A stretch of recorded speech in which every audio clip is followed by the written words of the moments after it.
Okay, I think we're live, Greta. Hello. Good morning, everyone. Let's see here. My name is Sakrita, and I'm a caseworker here at Dreamers Together. And on the other end of me, I have accredited rep Elizabeth Royce. How are you, Ellie? I'm doing good. How are you? How was your Christmas? Good. Thank you. How was your Christmas? That's good. It's good. Kids were excited about the gifts. Yes. Santa's broke after all that gift. and then there's and then they'll just forget about those when the next Christmas comes and ask for some more, right? Like every Yeah. other typical kid. Um, all right, guys. So I know that everyone was busy with this holiday, but we are here. If you have any questions regarding AUS, Um, and again, if you have any questions, pertaining directly to your case, we can't really give you much detail on that. We can only give you general information on that. If you want a thorough, review of your case, please book a Q&A, book a consultation, or book a packet review. We'll be happy to help you in those ways that we can. What do you recommend? I recommend for those, or I'm just gonna kind of just jump into something I was thinking. I'm sorry. Um, I think that the for those people that are doing the self filing, there has been a lot of confusion about the 40 credits and the IA 64. So anybody, and mostly, I will say 99% of everybody that's filing the exemption based on having 40 credits is getting an RFE, Hmm. but we have seen approvals even after that RFE. It's just an error on USCIS, the way that they're scanning these packets into the system. They don't see an IA-64, or the contractors don't see an IA-64, and they automatically flag that with an RFE. We get the RFE saying, hey, you didn't submit an IA-64. If you're going to use the exemption, submit page 8 of the I-485. Make sure that you're selecting 1A and send in your social security statement. So you can do the 40 credits. You'll get an RFE. Just respond to it. Or if you want to do the IA-64, you also can. The thing about the IA-64 that I see a lot, remember we do packet reviews, and one of the things that I do see is that the IA-64, it's not a difficult form to complete. It's just very tedious. And if you don't complete it correctly, if your numbers are off by one digit, then USCIS will send you an RFE either way. Also, a lot of what matters with IA-64 is the evidence. You want to make sure that send in supporting documents to show that you make enough income. You'll want to send your tax return transcripts either for the last year or the last 3 years. If the last 3 years are going to help support your income amount that you're listing, you want to make sure that you send in your tax return transcripts, your W-2s, and your pay stubs. So if you're not doing that for the IA-64, you're also going to be getting an RFE. I'm saying, if for those that are going to be filing on your own, do your 40 credits, and you already know that you're going to get an RFE, respond to that RFE and continue to keep your case moving. Just because the IA-64, it's there's a word that I'm trying to look for and I can't think of the word, but it's just a delicate form. Let's just call it a delicate form. If there's one box or just one number that's off, they're going to send you an RFE as well. Correct.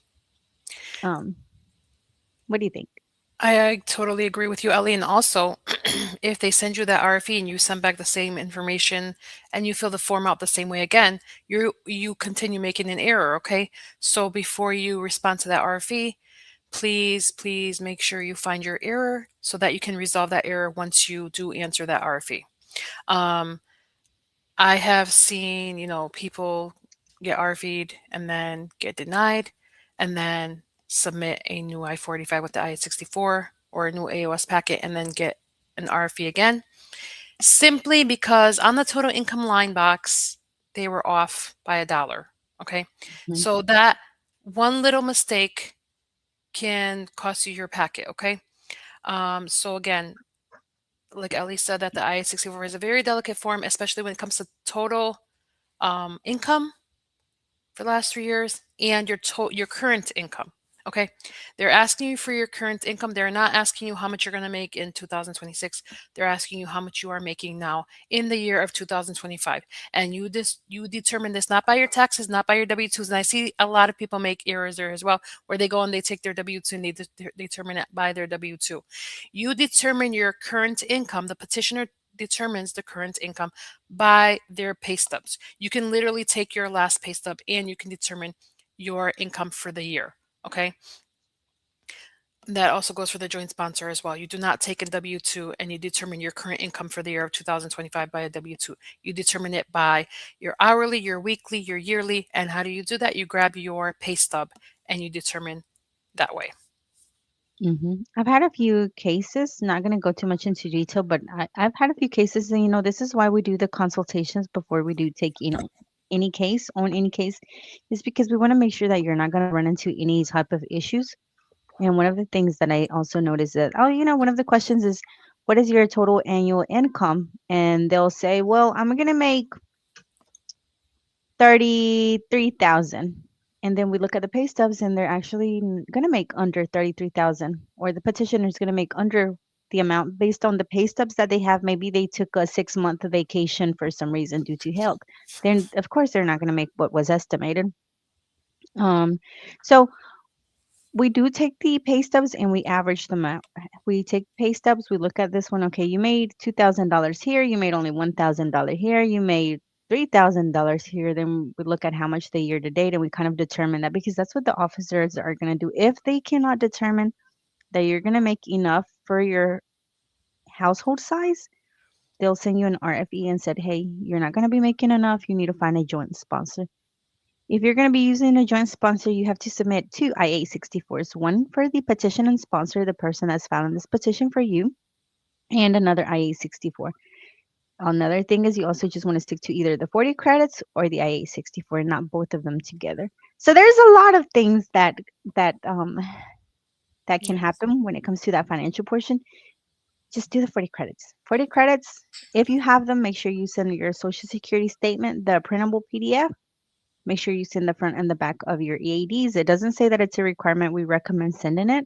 If you have them, send them and select 1A on page 8, and then you're good to go. You'll get an RFE, but Yeah. you'll well, you know what to do now because we've told everybody. You just submit the same page again. Yes. Just submit everything you submitted for that exemption, upload it into your USCIS online account, and wait for your interview. Just please make sure you have the 10 years and 40 credits, because we have run into issues where I have sat here and reviewed an SSA statement. Come to find out, even though they had 10 or more years of work with a dollar figure in the box right next to the year, that dollar figure was not enough for them to get 4 credits per that year. Okay. Again, make sure you have the 10 years and the 40 credits. Don't just assume I have the 10 years and I have dollar amounts next to each year, but those dollar amounts are 1,000 something, $0, 3,000, then that's not going to qualify you. There is a certain amount that's needed in there for certain year. Well, minimum that's needed for that certain year in that box on your SSA statement for you to qualify for 4 credits per year. Hmm. So again, look at your SSA statement. Make sure that there are no $0 amounts in those 10 years, because you're not going to qualify. Or if there's like 1,000 something, you're not going to qualify. It's got to be like, I would say, just to be on the safe side, 5 grand or more per each box for those 10 years. There's also there's like a website on the Social Security website, which there's a section on the Social Security website which lets you check out, each year and the dollar amount needed per that year for a quarter. I mean, I'm sorry, for a credit. Again, I want to summarize this because I want to confuse you. You need 4 credits per year for 10 years. Okay. And they're not going to accept it if it says $0 or 1,000 something. That's too low. It's got to be, I would say, to be on the safe side, more than 5 grand per year to qualify for those 4 credits per year. Um, you can always just book a Q&A with us. We can check, or ask us in our AOS Facebook group if you for sure have a dollar amount in that year that qualifies for 4 credits per year for 10 years. I put the link here. I'm not sure if the Thank you, link is Ali. working, but I put it down there if you want to copy and paste it. And it's going to say quarter of coverage. It starts with Mhm. 1978. For each quarter, you have to have made $250 to get the 40 credits. So 250 times 4, you do the math.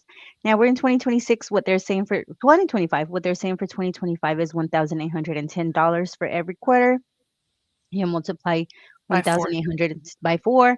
If you made that within that year, then yes, count those credits. If you didn't make that minimum, then don't count that year forge those credits, Mhm. the 10 years. And that's how, $7,240. That's where we're at now. Next year, due to inflation, it's gone up to $1,890 and so on, so on. Oh. So And also, I just want to make you guys aware. There's another something I wanted to add to this. It was very important, but I lost my train of thought. So keep going while I remember. sorry. That's Um, okay. so let's go to the questions because I see a few questions regarding the 40 credits in the social Okay. in the IA-64. Remember that you don't have to have the 40 credits. The 40 credits is optional. If you have the 40 credits, I recommend using the 40 credits as the beneficiary, the person that's going to be getting the green card, not the petitioner, the beneficiary. But the 40 credits is optional. If you don't have the 40 credits, if the beneficiary does not have the 40 credits, then use the IA-64 for the petitioner. And if the petitioner does not make enough, you could combine incomes or you could find a joint sponsor, or there's a couple more options as well, but we try to make it as simple as possible for everybody. So let's go to this one. That's really not 40 credits. It's about AP. Dice, buenos días, Ray. Todavía están aprobando AP. Yo mandé en mayo por segunda vez. Sí, todavía están aprobando, nada más que ahorita se están demorando. Estábamos pensando de 10 a 12, pero ahorita van a ser más de 12 meses. Es que solamente es cuestión de esperar. Grace. Hi, Griselda. Hello, ladies. Nice to see you again. Griselda, hi, how are you? I hope you had a good Hi, Christmas Eve. Griselda. How are you? And then I see her little comment underneath that. My You RFE want to for take the that one? 40 credits. Yeah.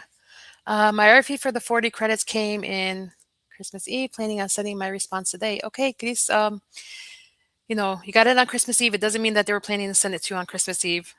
Just go ahead and send that out.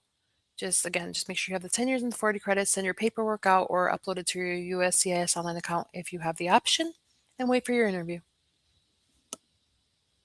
We do have a template in the Facebook group as that you That's can right. use as a cover letter. And basically, it does say I do have my 40 credits. I qualified from such year to such year. I'm attaching my EADs, page 8 of the I-1 third, I'm sorry, page 8 of the I-485 Hmm. that was originally sent with my original documentation. But there is a template and under files, I believe. Let's see who we have next. Both of us are clicking on it. Cynthia, for U.S. citizen. Good morning, Cynthia. For U.S. citizen and military petitioning parent, the U.S. child must have the 40 credits. Okay, so you want to petition for your parent. As Ellie stated earlier, the beneficiary must have the 10 years and the 40 credits. So your parent, the beneficiary, must have the 10 years and the 40 credits in order to qualify to be exempt from you, the petitioner, filing that I-864, okay? So reiterating back to what Elizabeth said earlier, the beneficiary has to have the 10 years and the 40 credits, not the petitioner, okay? That saves the petitioner the paperwork of filing all the I-864 and the supporting evidence. It's just simply the beneficiary having the 10 years and the 40 credits, submitting their SSA statement along with their EAD cards, and asking to be exempt on page 8 of the I-485. You do not, you as a petitioner do not have to have the 40 credits, but the beneficiary does. Whether the beneficiary is the child or the parent, the beneficiary the 10 years and the 40 credits. The petitioner does not. hmm But I wonder, Cynthia, what part of the process are you? Because if you're just starting with military parole in place, you don't have to worry anything about the finances. About Correct, not yet. this is going to be for the AOS part whenever you actually start filing for that green card, the actual green card. But if you're the military child filing for the parent, then depends what part of the process are you just basically starting with the military parole in place. I'm Pip. So, MPIP. MPIP would be the first step to get your parent that parole, and then once they get that parole, then you move on to the actual AOS. Yeah, It's a and process. Mhm. correct. And then you wouldn't have to worry about that right now. You would have to worry about it when you start your that AOS process for your um, parent, okay? Because right now, obviously, MPIP has nothing to do with the AOS. It's just getting that I-94, you know, in order for them to apply for AOS, paroles them in place, and you need that I-94 for them to apply for AOS. Mhm. And I think from what I see, she's at the beginning stage. So she's probably just working on the military parole in place. So this Okay. won't apply to you just yet. Yeah. But it's good to know. Yeah. But, again, check with your parent and see if they have the 10 years and 40 credits. That way, at least when you guys do get to the AOS stage, you already know that you don't need to submit any of your financial documentation because your parent has the 10 years and the 40 credits.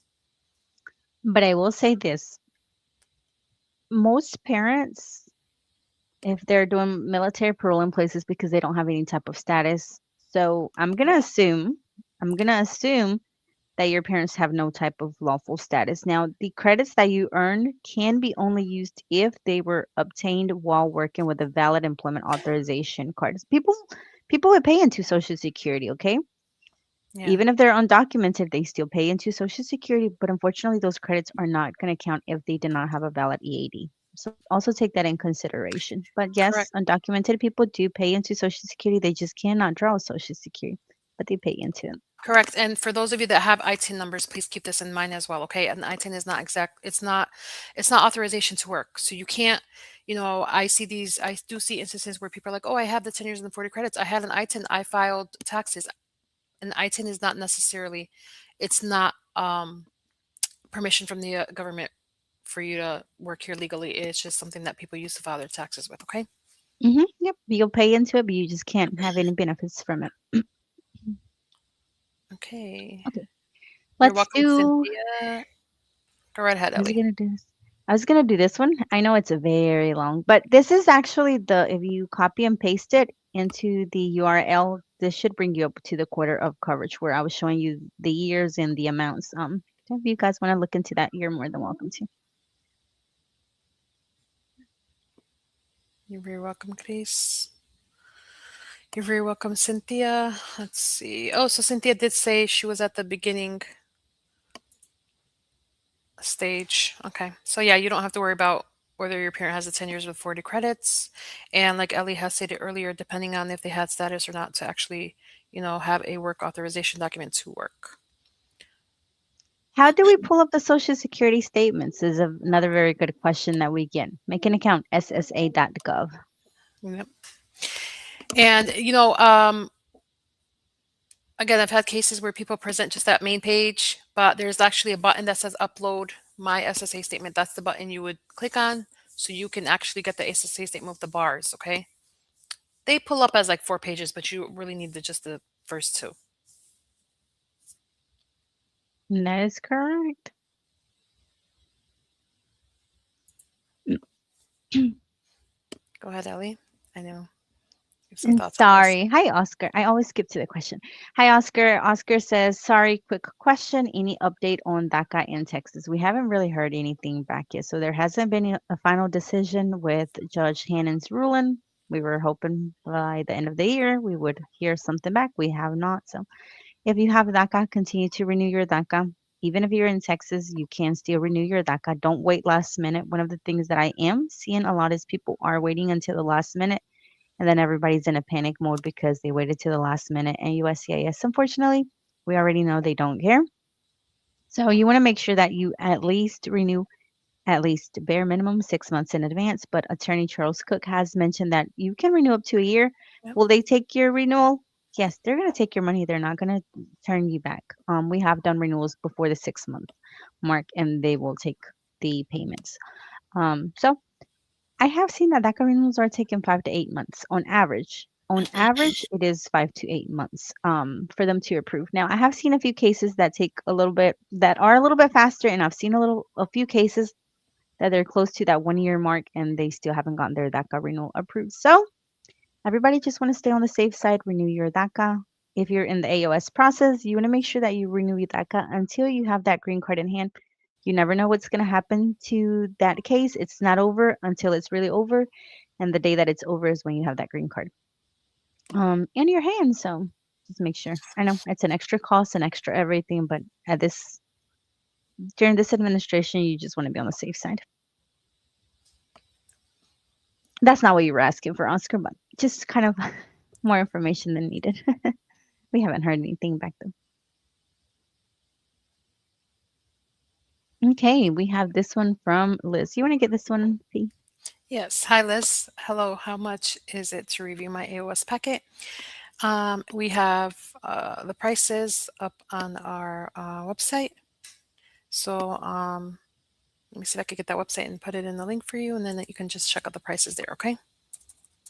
Oh, you can go to the next question while I'm grabbing that. Okay. Oscar says, I appreciate it. You're welcome. Also, if you are in the AOS group, if you're, so we posted this live on both groups, the AOS group and the DACA AP group. If you're watching this live, one of the questions that we are getting a lot is it safe? Can I still apply for advanced parole? And you do want to because we don't know how that AP is going to benefit you in the future. Okay. You want to have it, even if it takes a year for them to approve it right now, you want to go ahead and still apply for it. If you don't have a legal entry, you're not going to be able to do adjustment of status. That's why we keep asking everybody, why we keep pushing everybody to do AP. Sometimes I hear that people say, well, I'm going to be doing adjustment of status, but I have to go back to Mexico or to my country of birth. That's not adjustment of status. That's consular process, two different processes. They have the same end goal, which the same end goal is a green card, but it's just a very, very, very different process. If you have DACA, we don't recommend you doing or undergoing consular process. We we recommend everybody to get that legal entry if you're married to a U.S. citizen or have a child over the age of 21, then apply for adjustment of status. If you have a relative that is not an immediate relative, possibly you could do consular process. You'll need a waiver. That's a whole different process, but that's why we say apply for AP, get your legal entry. If you are eligible for AOS, do it in the U.S. Yes, and as Ellie has stated earlier, concert processing takes it takes a while. Okay, I know of some I-130s that are still pending, and it's been close to a year or over a year, so it's definitely a longer process. So if you have the option of applying for AP, please do so. This is just our recommendation. What you want to do at the end of the day is totally up to you, whether you want to do AOS in the States or concert processing abroad. Hmm. The thing about consular process, some cases will have good outcomes. Some cases, once you get a consular process, they absolutely go over everything, every single thing in your background. And if there's something that's not very favorable, you could you could trigger a bar or a ban, and you'll have to do time outside of the U.S. to complete your ban or your bar. And some waivers may be available depending on what they get you for, or sometimes no waivers are available. And if there's no waivers available, then you're gonna have to do the time. I totally agree with you, Ellie. This is why you think about these things ahead of time. You do your homework, okay? You make sure you know you speak to an attorney that's knowledgeable and you do your review on the attorney. And you always have to ask about what ifs, okay? I'm such a big what if person, okay?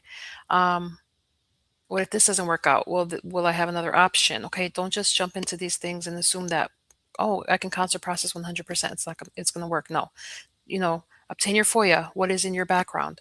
Like Ellie said, you may be surprised at your appointment for concert processing. They may find something that you never knew was there. So FOIAs, make sure you have an attorney that's very knowledgeable, and please ask what ifs. Please ask questions.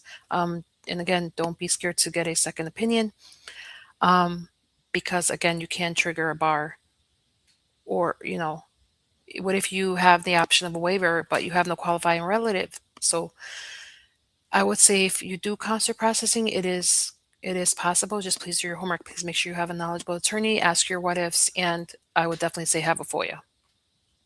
But again, I would go back to if you can get your AP done, your advanced parole done, complete it and get that I-94. Come back to the States and just do your AOS here. That is definitely my recommendation. Hmm. Definitely.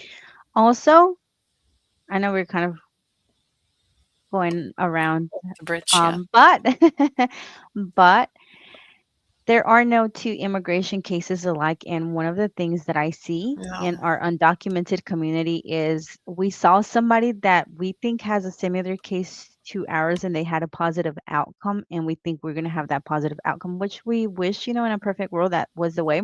But Yes. sometimes their case is a whole complete process.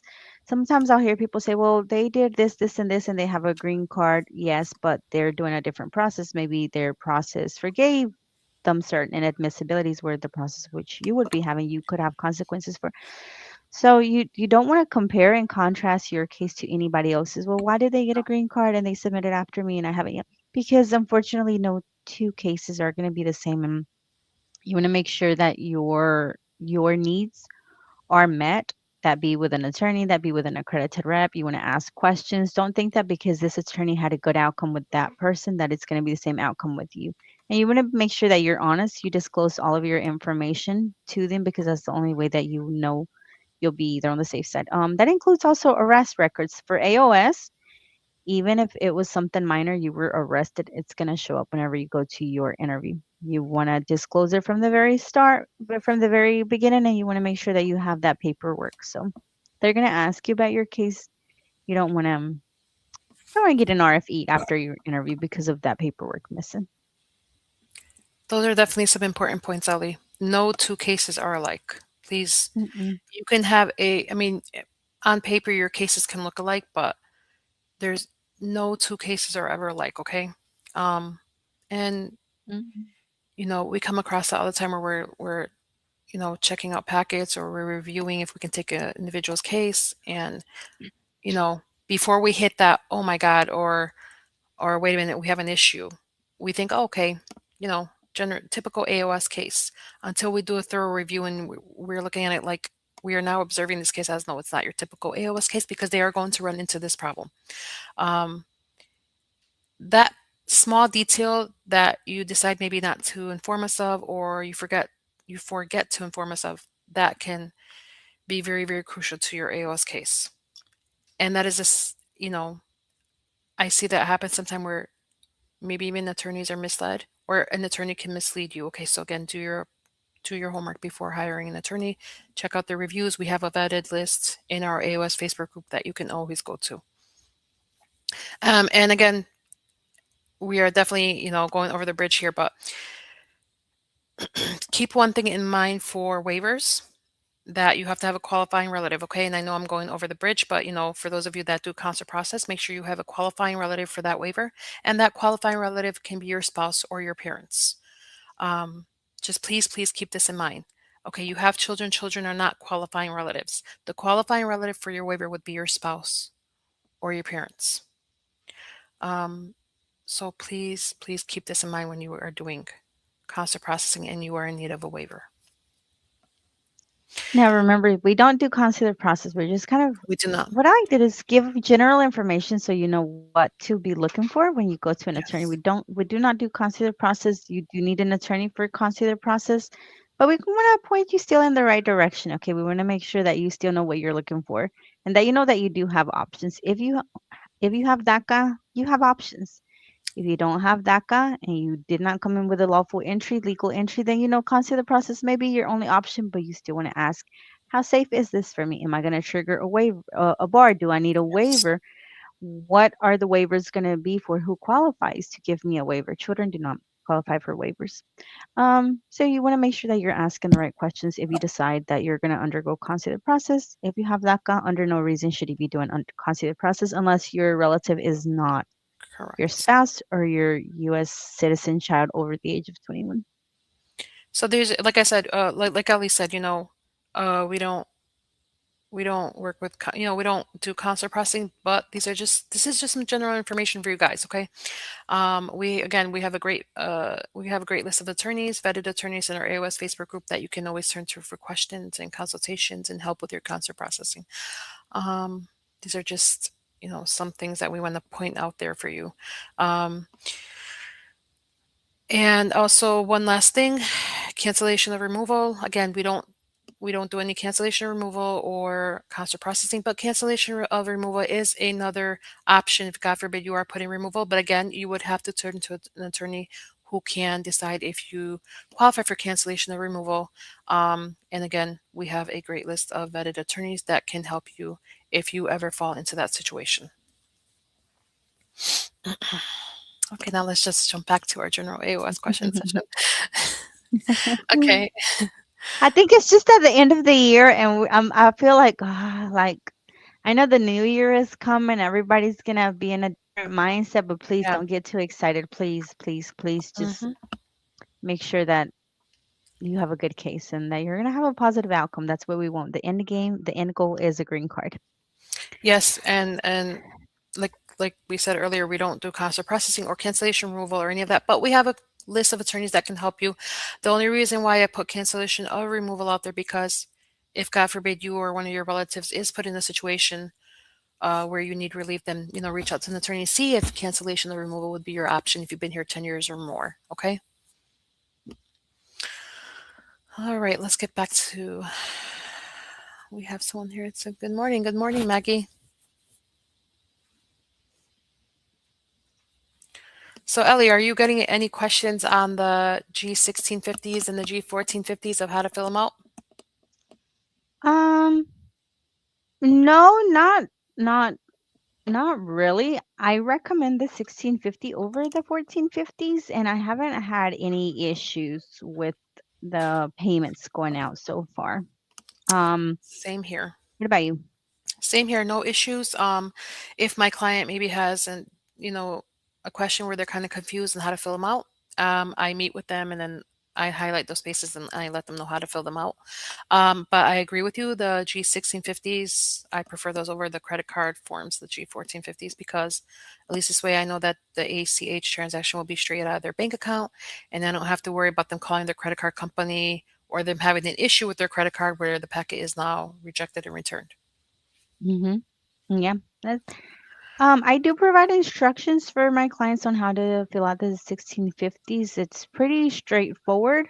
Mhm. Um, but we haven't really had any issues with the payments, or I haven't had any packets, knock on wood, being sent back because the payment was incorrect or they were missing a signature on the 1650s or nothing regarding payments, okay? No Yeah, packets at all because of payments. We've been pretty good. Now, I'm glad you brought that up because if you send a packet with checks, money orders, cashier's checks, those have been returned, okay? that's right. Do not send them. It be advanced parole, it be DACA renewal, it be adjustment of status, removal of conditions. Absolutely no checks, money orders, personal checks are being accepted by USCIS. They will They will reject them. yep, they Yep. will. As of October 28th, no more. They gave you the options of the G1650 and the G1450. They will not accept any paper payments besides those two, the G1650 and the G1450 electronic. All hmm right. Let's see here. We have a 5 more question. minutes for me because I do have an appointment after this. Okay, I believe I do as well, but I will go a few more minutes. Okay. Okay. Um.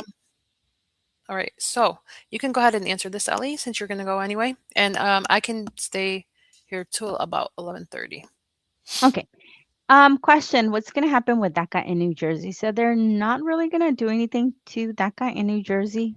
If Judge Hannon decides to sign, they may accept new applications for those that are in New Jersey, or they may not. We're just kind of waiting on USC, I'm sorry, on Judge Hannon to make a decision, sign.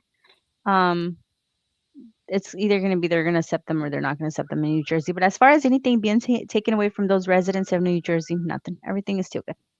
Okay, next. You want to do the next one? Yes. Hi, Salvador. If my wife overstayed her visa and I'm ready to do AOS through a U.S. citizen child, my wife is not my child's biological mom, but we got married before my child's 21st birthday. Will there have to be a pardon for my wife so she can adjust her status? No. There will not have to be a pardon for your wife to adjust her status. She has the legal entry, even though she overstayed her visa, she's a visa overstay. She came in with inspection, so she can use that I-94 from that visa, from that visa overstay, and she can adjust her status through her U.S. citizen stepchild. Okay, so it is doable. Just like I said, for your wife to take that I-94 and she can adjust her status through her stepchild because they were married before the child's 18th or 21st birthday. 18th.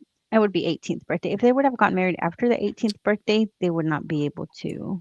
Okay. Yes, I'm sorry, 18. Let's Yeah, see. it was just a lot of confusion, a lot of information. Um, Okay. but yeah, the child had to have been under 18 when they got married, which it does seem like they were. Can Faustino, hello Faustino, can my U.S. citizen bro help me get a green card? Okay, yes, he can help you get a green card, but it's going to be consular processing, okay? And those take a while. That's an F4 category. And I believe in Mexico, those take, if it is Mexico, those take about 20 years. I can tell you right now for Macedonia, those are about 13 years or more. So your U.S. citizen brother can help you get a green card. That would be consular processing. And those take a while, but they are possible. Also, another thing to consider with that petition would be if you accrued unlawful presence, you're gonna have a you're gonna Waiver. need a waiver, and Correct. your brother sibling cannot give you a waiver. So yes, technically, can he? Technically, he can. Is it doable? It depends. It depends. Will you be able to get a green card Correct. or not? He can file for you, but is it doable? That's what you have to think about. Evaluate. Yeah. Do you qualify? Do you need a waiver? And do you have a relative that can give you a waiver because your sibling cannot? Correct. If you got DACA under the age of 18, then you have not accrued any unlawful presence. But again, is that your case or not? You have to evaluate that. And as Ellie stated, if you need a waiver, um, then you cannot just leave to attend that green card interview. You're going to have a waiver and you have to have a qualifying relative. So that's a whole nother ballgame. So number one, check on whether you have accrued unlawful presence or not. That is the first thing that you check with your case. And then number two, if you have, definitely go to an attorney. If you haven't, I would say still go to an attorney because it is a sibling case. You definitely want to get a FOIA done. I always say do your homework before you leave the states. So you definitely, number one, want to check if you have accrued unlawful presence. Okay. I'm gonna go ahead and go pick card if you want to stay a few more. But we'll see. I'll see everybody back next week. Okay, Bye. bye. All right, 2 more minutes because I have an appointment as well. Okay, Salvador, if my wife overstayed her tourist visa and I'm ready to do my AOS or US child, we got married before my child's 18th birthday. Okay, again, your wife does not need a pardon and you guys got married before the child was 18. Um, so your child can go ahead and petition for their stepmom, okay? All right, everyone. Thank you for joining us, and I will see you all next week with Ellie again, Friday, 11 a.m. Eastern Time. Have your questions ready for us then. I hope you had a great Christmas, and I'll see you all next week. Take care.